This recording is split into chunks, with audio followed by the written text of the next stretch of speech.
Como saben, todas las semanas les damos los mayores catalizadores de volatilidad que estamos viendo en la semana, por lo que, sin más, vamos a comenzar. Terminamos con nuestras expectativas para la semana, les daremos los soportes y resistencias que tenemos para el último par de días y cerraremos con la parte de preguntas y respuestas. Ahora sí, comenzamos con lo más relevante de la semana anterior, la reunión de política monetaria de la Fed.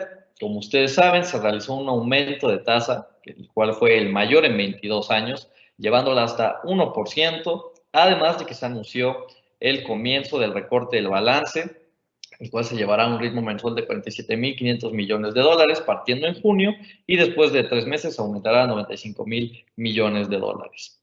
Ahora, como ustedes saben, este aumento de 50 puntos base ya estaba bastante descontado por los mercados, por lo que no generó mayor volatilidad la decisión como tal. Sin embargo, lo que sí generó bastante volatilidad, tal como lo esperábamos, fue la conferencia posterior a la decisión de la Reserva Federal, donde en esta conferencia el presidente Jerome Powell anunció que no estaban aún sobre la mesa considerados aumentos de 75 puntos base para las próximas reuniones. Ahora, como ustedes saben, había mucha especulación en torno a si habría un aumento de esta magnitud para las próximas reuniones o no, puesto que Estados Unidos se enfrenta a una inflación anual del 8.3%, que es bastante, y en ese momento era del 8.5%. Entonces, había bastante especulación acerca de un aumento de esta magnitud, pero el hecho de que Powell decidiera no aumentar por el momento la tasa a 75 puntos base ha generado bastante incertidumbre en los mercados. Ahora, al momento de que Powell dijo esto, en ese instante sí se percibió cierta calma en los mercados, vimos las bolsas tomar fuerza brevemente, vimos al peso apreciarse, perder fuerza en el dólar. Esto fue el día miércoles de la semana anterior. Y fue muy breve esta calma. Generalmente cuando tenemos el anuncio de que se elevará la tasa, o en este caso de que se elevará la tasa en una mayor magnitud, pues vemos estos movimientos de risk on en los mercados. Sin embargo, el impacto vino al día siguiente, el día jueves. Aquí sí comenzamos a ver de nuevo a las bolsas en picada, vimos al dólar tomar bastante fuerza y esto es porque los mercados finalmente asimilaron los comentarios de Jerome Powell. Entonces, ¿cuáles son las dos cosas que se pudieron percibir de este comentario? Tenemos dos opciones. La primera opción es que los mercados no confían en que la Fed sea capaz de controlar los niveles de inflación, los cuales se encuentran en sus niveles más altos en más de 40 años. Y esto es porque es correcto, como les comentaba, las lecturas de marzo, antes de las lecturas que tuvimos hoy de inflación, se ubicaban en 8.5%. Entonces, el hecho de que Jerome Powell descartara un aumento de 75 puntos base generó cierta desconfianza en la capacidad de la Fed para controlar el alza de costos.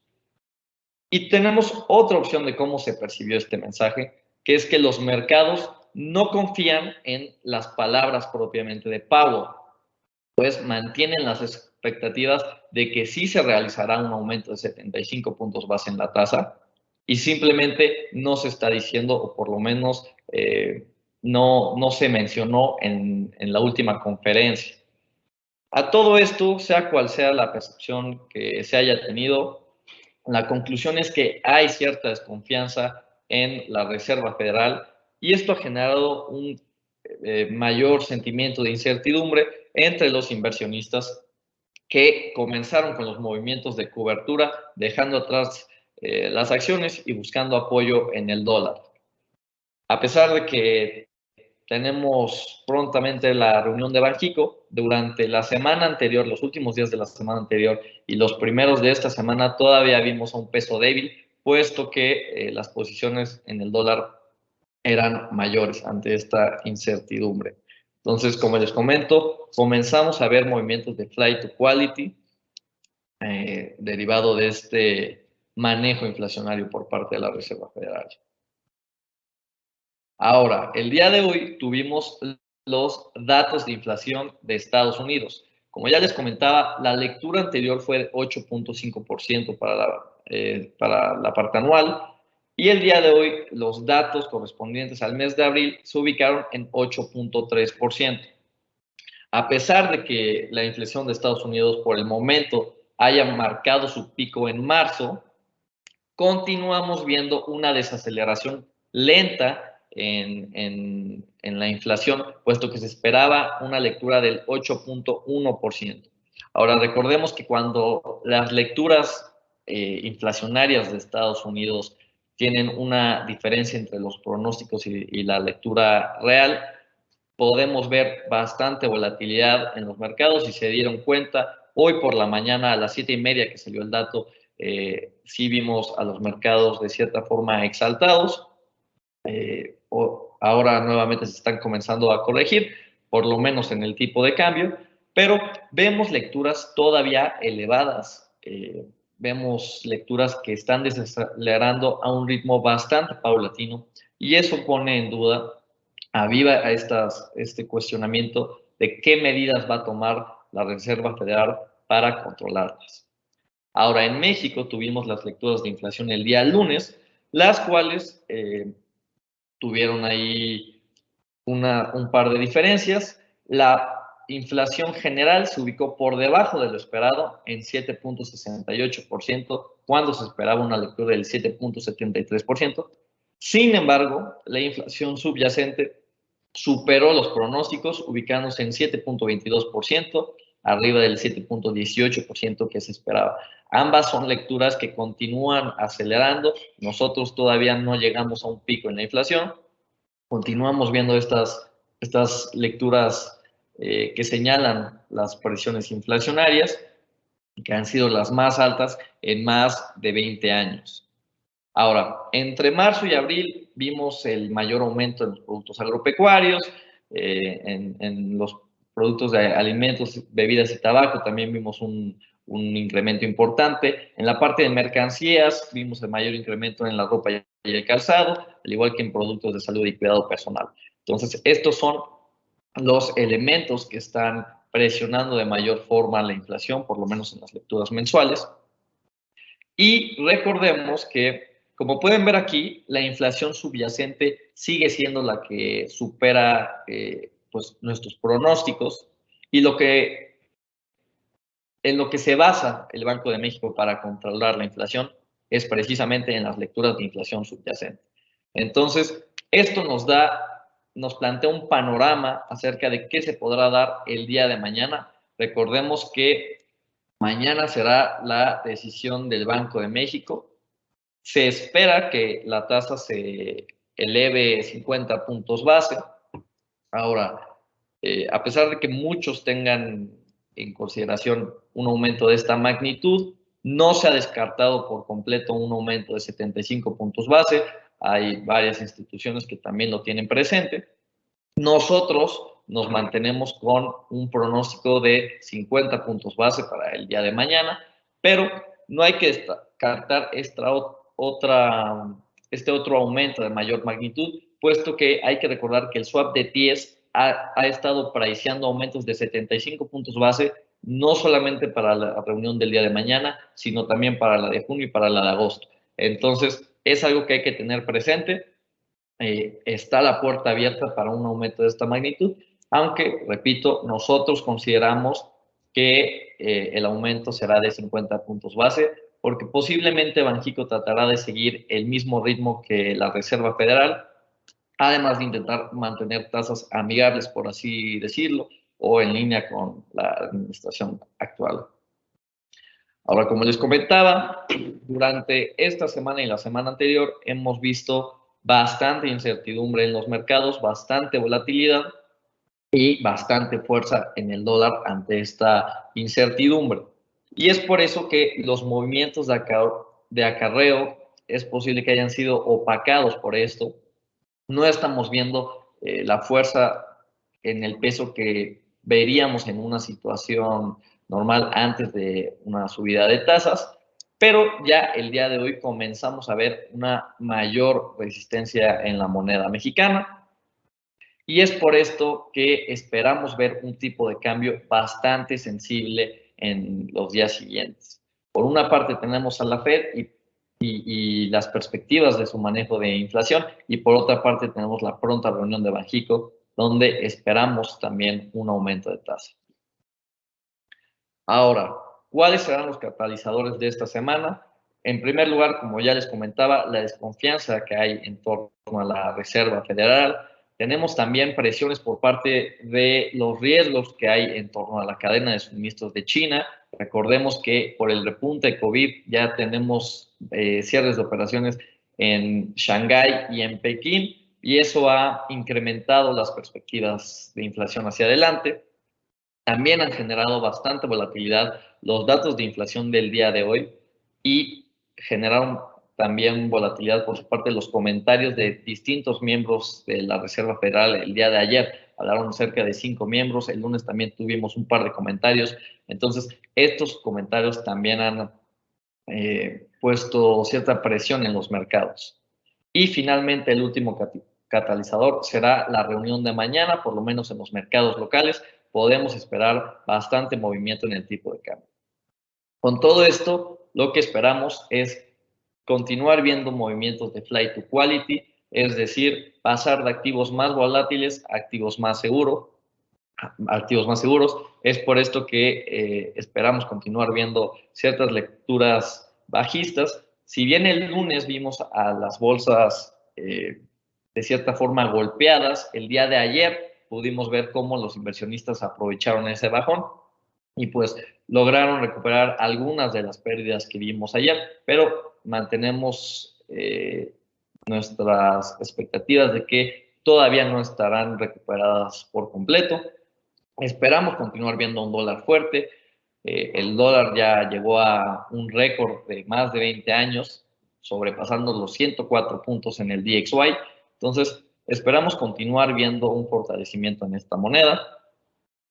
Y pues bueno, con toda esta incertidumbre, también vemos el mercado de deuda mixto.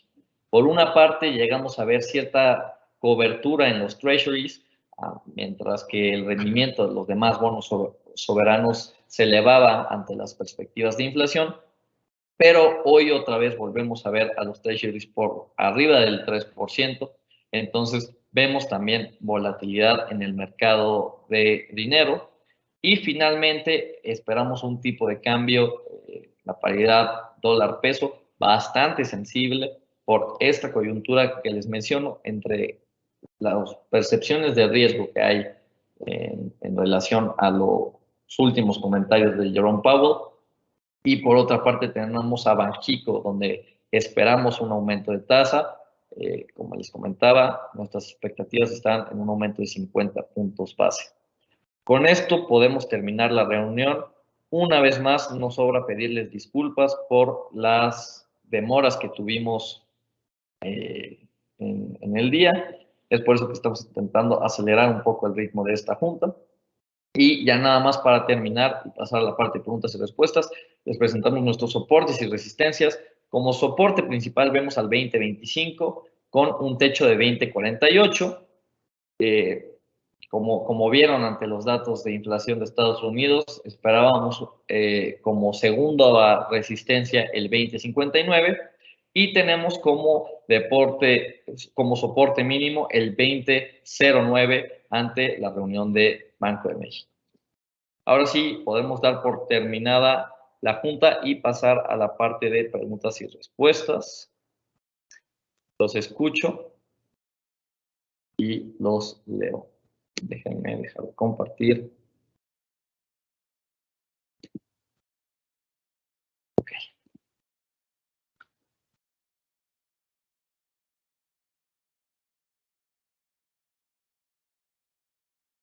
Están cargando, demos un par de minutos.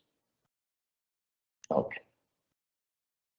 Con respecto al plan de contención de inflación por parte del gobierno de México, ¿consideran que tendrán beneficios para la economía? Porque pareciera que es un refrito de los pactos de los 80s. Me da mucho gusto que hagan esta pregunta. Es un tema que sí quería tocar y justo esperaba que lo preguntaran. Es correcto, este plan anticarestía se asemeja bastante al Pronasol que se implementó hace ya un par de décadas. Y lo que consideramos es que este plan, si bien es una medida que podría ayudar en cierta forma a corto plazo en la inflación, no es una medida que tendrá un impacto eh, mayor. Creemos que el, los beneficios de este plan son marginales, puesto que no solo creemos que se tardará bastante tiempo en ser implementado, sino que también debido a las presiones inflacionarias externas, si estas presiones continúan acelerándose, como ya les comentaba, nosotros todavía no llegamos a un pico inflacionario y posiblemente seguiremos viendo una inflación creciente. Entonces, si continuamos aumentando estas presiones, será difícil que las compañías mantengan este pacto ante el alza de costos. Entonces, consideramos que es un plan de cierta manera insostenible y cuyos impactos serán marginales, puesto que también atacan una parte mínima de la inflación. Comenta que la inflación subyacente sigue presionada al alza. ¿Qué esperan con respecto a la inflación al productor? Como ustedes saben, el reflejo de la inflación al productor es la inflación al consumidor. Y como bien comentan, estamos viendo un alza en el precio de las mercancías y de todos estos productos no volátiles, los que no incluyen ni los alimentos ni el petróleo, o por lo menos los alimentos que incluyen frutas y verduras, los alimentos no procesados. Entonces, estamos continuando viendo estas presiones en la parte subyacente y eso se va a reflejar de mayor magnitud en la inflación al productor. Generalmente la inflación al productor es mucho mayor que la inflación al consumidor. Es por esto que estamos viendo un impacto bastante significativo en, en las manufacturas y en los proveedores de servicio que posiblemente con este impacto de inflación comiencen a desacelerar y esto, por consecuencia, generaría una desaceleración económica en el país.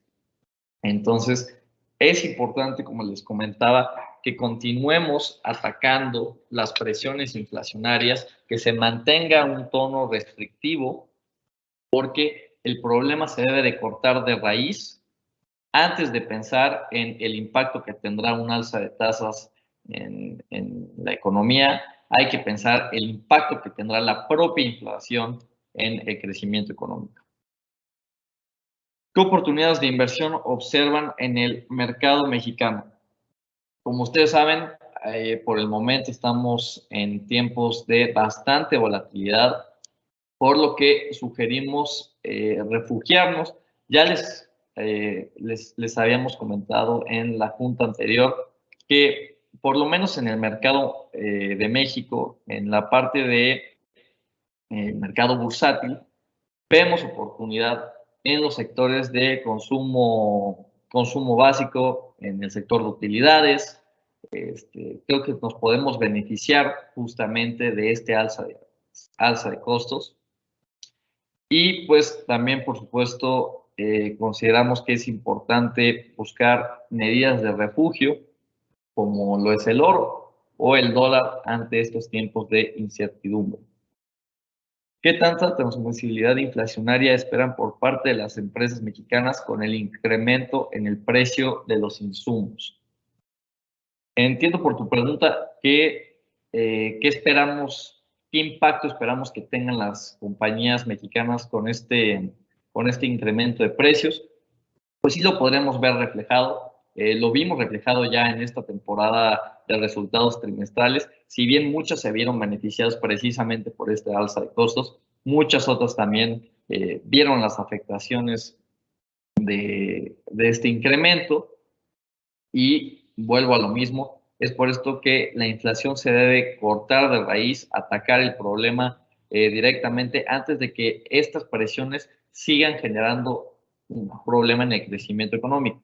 Como les mencionaba previamente, generalmente cuando se realiza un alza de tasas, el miedo que hay es que vaya a impactar en la economía, puesto que ahora es más caro pedir prestado. Entonces, eso decrementa la inversión, decrementa el consumo y tal. Pero ahora nos enfrentamos a una inflación que sus implicaciones son todavía mayores a eso. Ahora es tan caro consumir que se está perdiendo esa parte justamente del consumo. Estamos entrando en un periodo de desaceleración económica y es por esto que, repito, se debe de controlar la inflación de manera inmediata para que no siga afectando el crecimiento. Es ahora menos impactante en la economía un alza de tasas que la propia inflación. Pero bueno, con esto podemos dar por terminada la junta. Les agradezco su tiempo y su paciencia por la demora. Y nos vemos la siguiente semana. Muchas gracias.